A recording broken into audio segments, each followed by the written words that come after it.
Construction techniques vary radically between different sites. One obvious site solution in the early evolution of AAM will be on city rivers with existing helicopter permissions, for instance. In these cases, the main decision is whether to have a fixed solution for the structure, i.e. piling, or a floating solution that's based around pontoon engineering, for instance. Barge transport for construction elements is also something that we've been part of with water-based aviation developments in the past. Rooftop sites and existing bridge sites will require other inventive design solutions, but most likely using existing construction techniques. Depending on the evolution of networks by key operators or investors, standardization, prefabrication, and modularization will play a key role.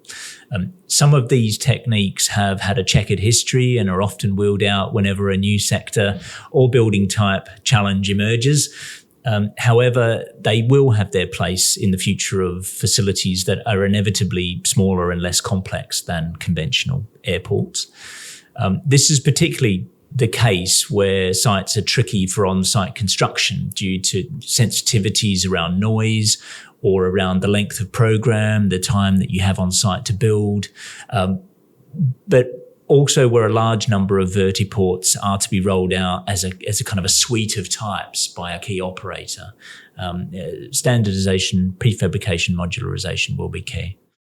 Whilst many see vertiports as either being modest and purely functional cabins, and others see them as these hyper-futuristic icons for a new age of travel. I think there's a place for all types and all approaches. And it all depends on the operation and the capital development plan around which that evolves.